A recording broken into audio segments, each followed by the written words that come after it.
राधे राधे भक्तजनों, अब आप सुनेंगे रविवार की व्रत कथा। जो लोग रविवार का व्रत कथा सुनते हैं उन पर सूर्य भगवान प्रसन्न हो जाते हैं। और ब्राह्मण ब्राह्मणी का खूब सुंदर एक कथा। इस कथा को आप जरूर श्रवण करें। सूर्य भगवान का कृपा से आपका घर धन धन से भर जाएगा।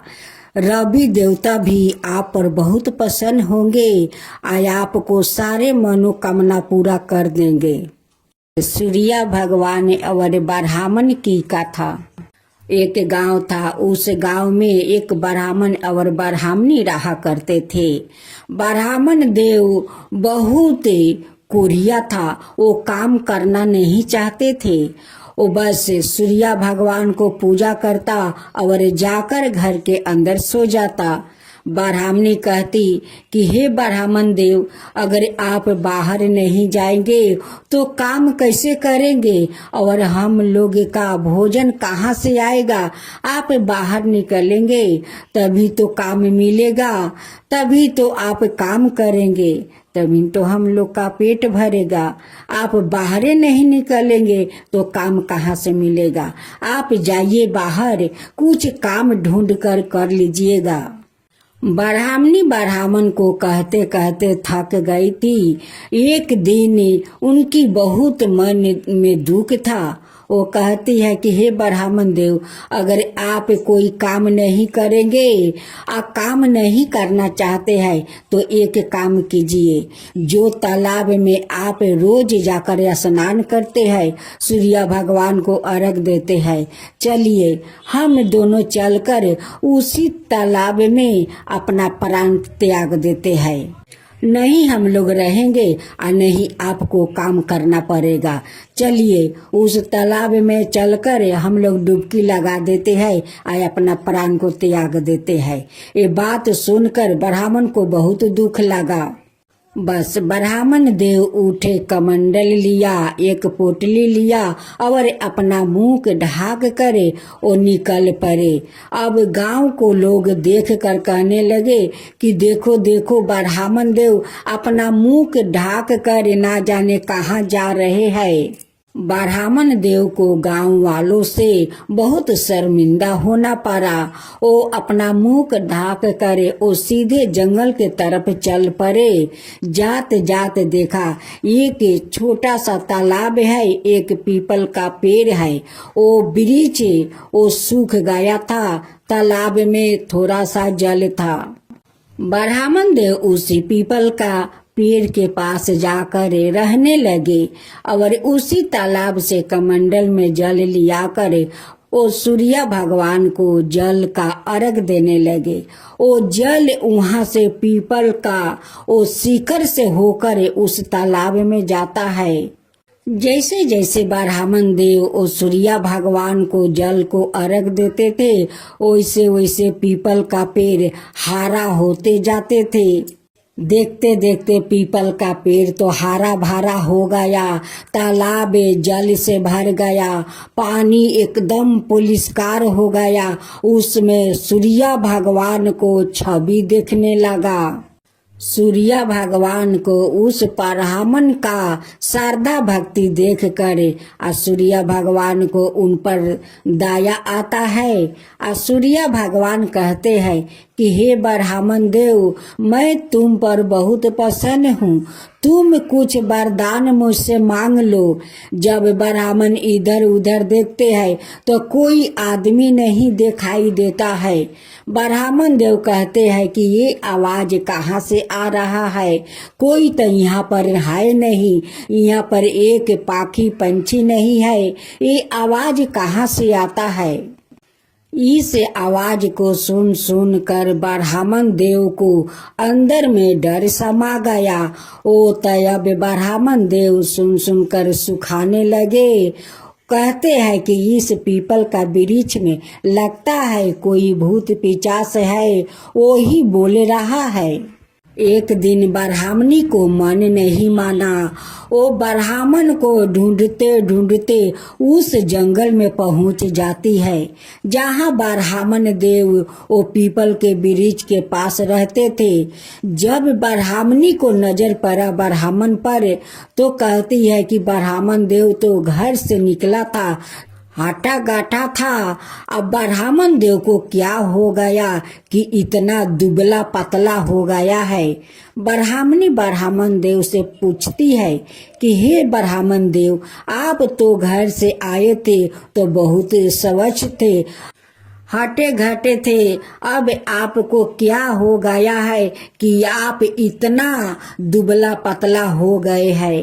ब्राह्मण देव कहते हैं कि क्या कहूँ ब्राह्मणी, जब मैं इस तालाब में स्नान करता हूँ, सूर्य भगवान को अर्घ देता हूँ, तभी आवाज आता है कि हे ब्राह्मण देव, मैं तुम्हारा श्रद्धा भक्ति देखकर मैं बहुत प्रसन्न हूँ, तुम मुझसे कोई वरदान मांग लो।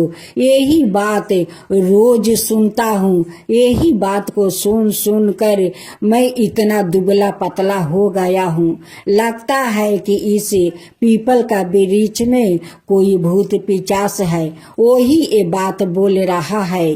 ब्राह्मणी तो बहुत चालाक थी, वो झट देखकर समझ जाती है कि ये तो कोई भूत पिचास नहीं है, ये तो साक्षात सूर्य भगवान उन्हें वरदान देने को कह रहे हैं।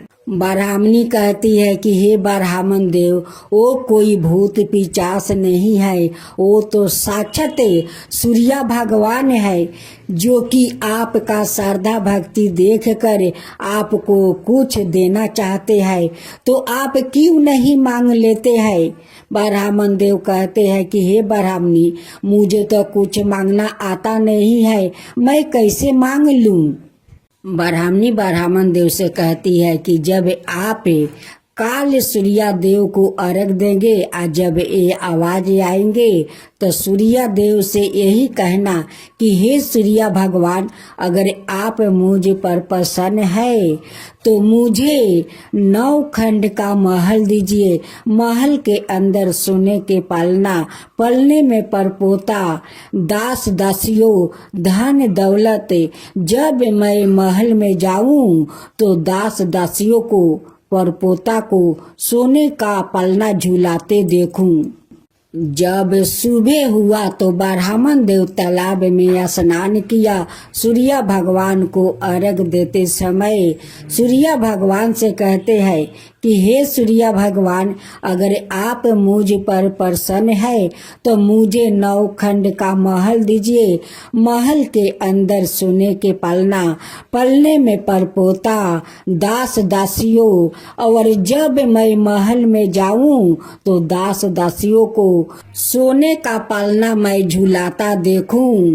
तब सूर्य देव कहते हैं कि हे ब्राह्मण देव, आप तो देखने में भोले भाले लगते हैं, बड़े सीधे साधे लगते हैं, लेकिन आप तो एक बार में सब कुछ मांग लिया। सूर्य भगवान कहते हैं कि ठीक है ब्राह्मण देव, जो आप मांगा है वो सब कुछ आपको मिल जाएगा। कहकर सूर्य भगवान अंतर ध्यान हो गए।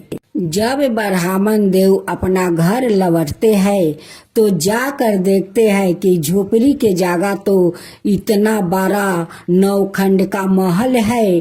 अब तो ब्राह्मण देव पहचान नहीं पाते हैं। एक दासी उस महल से निकलती है, उस दासी से पूछते हैं कि अच्छा बहन बताओ तो यहाँ पर एक टूटा सा खेर का घर था, उस घर में मेरी ब्राह्मणी रहती थी, वो ब्राह्मणी कहाँ गई। वो दासी कहती है कि मुझे पता नहीं। वैसे ही ब्राह्मणी उस महल से सजे धजे उस आभूषण में निकलती है। कहती है कि हे ब्राह्मण देव, ये आपका ही महल है, आपका ही ये भक्ति का फल है जो सूर्य देव आप पर प्रसन्न होकर ये 9 खंड का महल दिया है। ये सारे धन दौलत, ये सारे दास दास आपका ही भक्ति का फल है। सूर्या देव आप पर बहुत कृपा किया है कि आपको इतना सारे धन दौलत नौखंड का महल दिया है। उसी गांव में एक राजा था। जब राजा का पता चला कि उस ब्राह्मण को रातारात्री नौखंड का महल, इतना सारे दास दासी धन दौलत कहाँ से आया, राजा अपना नौकर से कहता है कि जाओ ब्राह्मण को बुला कर लाओ। नौकर आता है और कहते हैं कि हे ब्राह्मण देव, आपको महाराज जी बुलाया है। ब्राह्मण देव राजा को दरबार में जाते हैं। राजा कहते हैं कि हे ब्राह्मण देव, काल तो तुम्हारा घर में एक दाना भी नहीं था, रहने को घर भी नहीं था, और राताराती इतना बड़ा महल, इतना धन दौलत दास दासी, ये सारे कहाँ से आ गया? कहीं तुम चोरी डकैती तो नहीं किया, कहीं किसी को धन तो नहीं लूटा कि राताराती इतना बड़ा आदमी बन गया? तब ब्राह्मण देव हाथ जोड़ कर कहते हैं कि नहीं महाराज, ये तो सूर्या भगवान का कृपा है। उन्हीं का कृपा से तो ये सारा धन दौलत महल है, उन्हीं के कृपा से तो सब कुछ हुआ है। तब राजा कहते हैं कि ऐसा बात है तो हे ब्राह्मण देव, मेरा तो कोई संतान नहीं है, इतना बड़ा महल तो है, धन दौलत है, सब कुछ मेरा पास है, लेकिन मेरा कोई संतान नहीं है। आप मुझे भी सूर्या भगवान को पूजा विधि बताइए, मैं भी करूं। ब्राह्मण देव कहते हैं कि हे राजा सुनिए, मैं बताता हूँ। आप रविवार के दिन उठ कर सुबह स्नान कीजिए, सूर्या भगवान को अर्घ दीजिए, उन्हें भोग लगाइए, एक समय आप भोजन कीजिए। आप पर सूर्या भगवान जरूर कृपा करेंगे। आपका महल में बच्चों को किलकारी जरूर गूंजेगा। उस राजा ने ब्राह्मण को कहे अनुसार ओ रविवार का श्रद्धा भक्ति से सूर्य भगवान को पूजा किया। कुछ दिन के बाद रानी गर्भवती हो जाती है। जब 9 महीना पूरा हो गया तो रानी खूब सुंदर एक पुत्र को जन्म देती है। अब तो राजा का महल में खुशी का ठिकाना नहीं है। बहुत सारा बधाइयाँ बाजने लगे, राजा बहुत सारा दान करने लगे। उस राजा ने सारे गांव में ढिढोरा पिटवा दिया कि आज से रविवार के दिन सभी ने स्त्री पुरुष सूर्या भगवान को श्रद्धा भक्ति से पूजा करे। सूर्या भगवान सभी को खुशियाँ भर देंगे। उस दिन से सारे गांव वालों हर रविवार को व्रत करने लगा। तो हे सूर्या भगवान, आप जैसे उस ब्राह्मण को धन दिया वैसे ही सबको देना। जो कहानी कहे, हुंकार भरे, जो सुने, उन सब के ऊपर कृपा करना। हे सूर्य भगवान, सबके ऊपर कृपा करना। सूर्य भगवान की जय हो, सूर्य भगवान की जय हो।